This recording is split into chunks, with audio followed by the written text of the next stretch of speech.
అందరూ కూడా ఎంతో ప్రసన్నంగా కులాభిషేకం చేసుకున్నటువంటి పద్మావతి సమేత శ్రీ లక్ష్మీ వెంకటేశ్వర స్వామి మనకు ఎంతో ప్రసన్నగా మనకు అగుపిస్తున్నారు, మనకి దర్శనమిస్తున్నారు. తన యొక్క కృపా కటాక్షాలన్నింటినీ కూడా మన మీద కురిపిస్తూ ఉంటారు. కాబట్టి మనం ఎంతో సుకృతం చేసుకున్నాం. ఈ రోజు ఎంతో పర్వదినం. ఈ రోజు యొక్క విశిష్టత మీ అందరికీ తెలుసా? ఈ రోజు ఏకాదశి, అన్నింటిలో కంట విశిష్టమైనటువంటి ఏకాదశి పాండవ నిర్జల ఏకాదశి అన్నమాట. ఈ పర్వదినాన మనం ఎంతో మన అందరి యొక్క భక్తుల యొక్క వారి యొక్క సేవతో మనందరూ కూడా ధరిస్తున్నామండి. మనం ఎప్పుడు కూడా ఒకరే కావాలి, అది ఎవరన్నా అంటే అది భక్తులు మాత్రమే అనమాట. కాబట్టి వీళ్ళ యొక్క భక్తి యుక్త సేవే మనందరికీ కూడా ఎంతో సుకృతిని కలిగిస్తుంది. కాబట్టి ఈ రోజు చాలా స్వామివారి అభిషేకం తర్వాత, పుష్పయాగం తర్వాత చాలా ప్రసన్నంగా ఉన్నారు. కాబట్టి స్వామివారికి ఎప్పుడు కూడా ఎవరంటే ఇష్టం అంటే తెలుసా అండి? ఆయన భక్తులు అంటే చాలా ఇష్టమట. కాబట్టి ఆయన భక్తులలో విశిష్టమైన ఒక గొప్ప విశిష్టమైనటువంటి భక్తుల గురించి మనం విన్నామనుకోండి, ఈరోజు ఇంకా ఇంకా మనకి స్వామివారు మనకి కన్నా చూపిస్తారనమాట.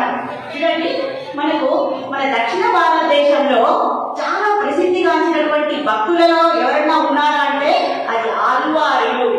ఆళ్వారులు అంటే వీరు 12 మంది ఉన్నారు.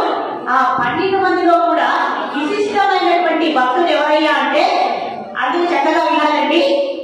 ఎవరైనా సరే మన స్వామివారి యొక్క భక్తుల్ని ఎవరైతే శ్రద్ధగా వింటారో వారి యొక్క కృప కూడా మన మీద కురిపిస్తారన్నమాట. కాబట్టి ఈ రోజు మనం చెప్పుకోబోయేది వెంకటేశ్వర స్వామి వారి యొక్క భక్తులలో విశిష్టమైనటువంటి భక్తుడైనటువంటి అనంత ఆళ్వారు. మీరు వినే ఉంటారు.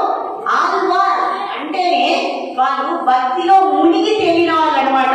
కాబట్టి ఆ ఆళ్వార్లో ఒకరైనటువంటి అనంత ఆళ్వార్ గురించి ఈరోజు చిన్న కథ చెప్పుకున్నాము.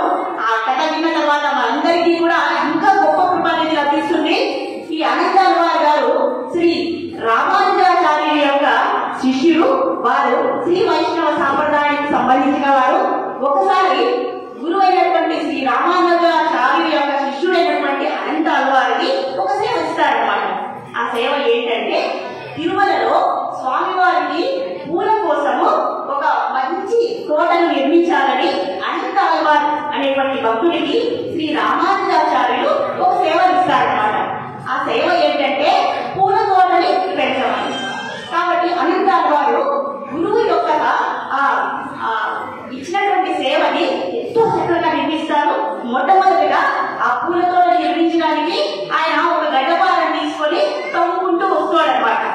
ఆయన అన్ని తవ్విన తర్వాత మట్టి చాలా వస్తుంది కదండి, ఆ మట్టి ఎవరు తీసేస్తారు? దానికోసము తన భార్య గర్భవతిని ఆయన సహాయంగా తీసుకుంటారు.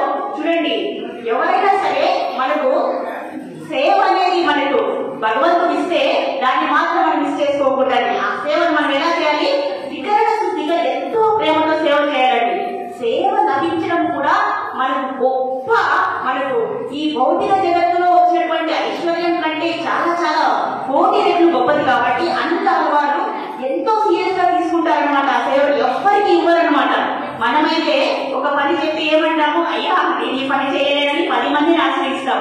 కానీ అనంత ఆళ్వార్లు మాత్రం నేను ఈ సేవని ఎవ్వరికి ఇవ్వరు, నేనే చేయాలి, మా యొక్క గురువు యొక్క ఆజ్ఞను పరిపాలించాలి అని చెప్పి ఆయన తన భార్య గర్భవతి అయినా కూడా 9 నెలల్లో గర్భవతి అయినా కూడా ఆయన మట్టిని తవ్వుతుంటే వాళ్ళ భార్య వచ్చి గమ్మలో తీసుకొని దూరంగా వేయడం అనమాట. ఇది ఇలా జరుగుతుంటే గర్భవతి అయినటువంటి ఆయన భార్య చాలా కష్టపడుతుంటే అనంత ఆళ్వారు ఏమి వెంట పెట్టుకోలేదన్నమాట.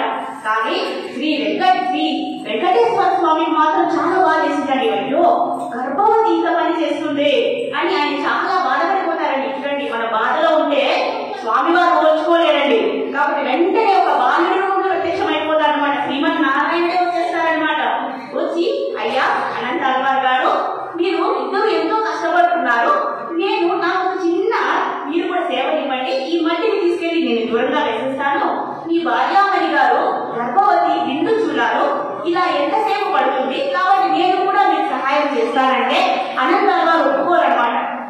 అయ్యా లేదు, నీకు నేను ఎవ్వరికి సేవ ఇవ్వడం లేదు, మేమే చేస్తాము అని చెప్తారనమాట.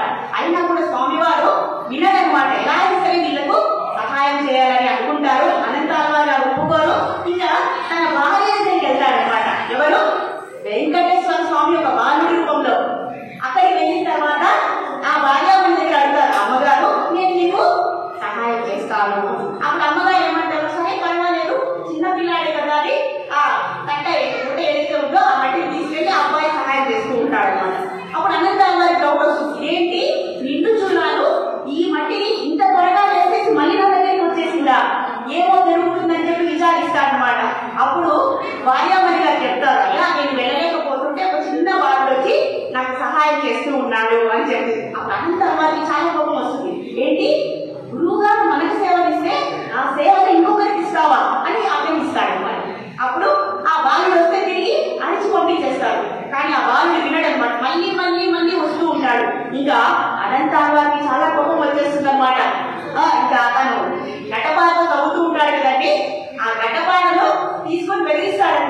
ఎప్పుడైతే బెదిరిస్తాడో ఆ పిల్లవాడు పారిపోతాడు.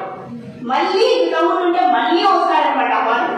అప్పుడు వాళ్ళంతా వాళ్ళకి ఇంకా కోపం వచ్చి ఈ బాలుడు నా మాట వినేటట్టు లేదని ఆ గడ్డబాలు తీసుకొని ఆ అబ్బాయి మీద విసురుతాడనమాట. ఎప్పుడైతే విసిరితే అది నేరుగా వచ్చి ఆ పిల్లవాడి యొక్క గడ్డానికి తగ్గుతుందన్నమాట. ఆ అబ్బాయి పరిగెత్తుకుంటా వెళ్ళి మన తిరుమల అయినటువంటి ప్రధాన ఆలయంలోకి ప్రవేశిస్తాడనమాట. అనంతరం వెతుకుతారు ఎక్కడికి పోయాడు పిల్లవాడు, కానీ అబ్బాయికి రక్తం కారుతూ ఉంటుందన్నమాట. సరే ఆలయంలోకి ప్రవేశించిన వెంటనే తలుపులు తెరిచి చూస్తే స్వామివారి యొక్క ఈ గడ్డం మీద రక్తం వస్తూ ఉంటుంది అనమాట. అప్పుడు అనంతరం గారికి కంగారు వచ్చేసింది అనమాట. వీళ్ళు ఏం జరిగింది, నేను ఒక పిల్లవాడిని గడ్డపాటు కొట్టాను, మరి స్వామివారి యొక్క శ్రీ గడ్డం నుంచి ఈ రక్తం ధారాళంగా కారిపోతుంది అని ఆలోచించిన వెంటనే ఆయనకి అర్థమైపోతుంది. స్వయంగా శ్రీమన్నారాయణుడే వెంకటేశ్వర స్వామి బాలుడి రూపంలో వచ్చి వీళ్లకు సేవ చేద్దామని అనుకున్నాడని అర్థమైపోయి ఎంత భయపడిపోతాడంటే ఇంకా ఏడ్చేస్తాడనమాట. అనంతాగారు గారు వెళ్ళి, అయ్యా నా తప్పుని మన్నించండి, నేను చాలా అపరాధం చేశాను, మీ శ్రీపాదాలకు నేను ఎంతో అపరాధం చేశాను, దాన్ని క్షమించండి అంటే ఇప్పుడు స్వామివారు ఏమంటారు తెలుసా, అయ్యా మీ సేవకి నేను ఎంతో సంతుష్టునైనాను, పరమానందం అయిపోయింది నాకు, నువ్వు ఇందులో చేసిన తప్పు ఏమీ లేదు, నీవు నీ గురువాజ్ఞను పరిపాలిస్తున్నావు కాబట్టి ఎవరైతే గురువు యొక్క ఆజ్ఞను పరిపాలిస్తారో అటువంటి భక్తులంటే నాకు చాలా ప్రీతికరము అని చెప్పి అప్పటి నుంచి కూడా చూసాం కదా. ఇప్పటికీ కూడా మూల విగ్రహాన్ని మనం గమనిస్తే అక్కడ వెంటనే అనంతరం వారు పచ్చకర్పూరం తీసి స్వామివారి యొక్క గడ్డం మీద పెట్టేసి ఆ రక్త ప్రవాహాన్ని ఆపేస్తారు. ఇప్పటికీ కూడా మనం తిరుమలలో వెళ్తే మూల విగ్రహాన్ని మనం గమనిస్తే ఏమవుతుంది, పచ్చకర్పూరంతో ఎప్పుడు కూడా స్వామి దర్శనమిస్తూ ఉంటారు. ఇదంటే స్వామివారి యొక్క కృప, తన యొక్క భక్తుడి యొక్క భక్తిని మెచ్చి ఇప్పటికీ కూడా ఆయన పచ్చకర్పూరంతో మనందరికీ కూడా ఇప్పటికీ కూడా 11వ శతాబ్దం నుంచి ఇప్పటికీ కూడా దర్శనమిస్తూ ఉంటారండి. అది అండి భక్తుడి యొక్క గొప్ప విశిష్టత. స్వామివారి గురించి ఎక్కువ కీర్తిస్తే ఇష్టం లేదండి, కానీ తన భక్తులంటే భక్తుల్ని కీర్తిస్తేనే ఆయన పరమానందం పొందుతారండి. అందుకే చెప్తారండి మన కృష్ణావతారంలో మొట్టమొదటి తిరుమలలో ఇప్పుడు కూడా స్వామివారికి నవనీత సేవ అనేది ముఖ్యంగా చేస్తారు. ఆయనే ఎవరో కాదు, శ్రీకృష్ణ పరమాత్మ అని చెప్తూ ఉంటారు. కాబట్టి స్వామివారు అన్నింటికంటే ఇష్టపడేది ఏంటంటే తెలుసండి, మన మనస్సుని.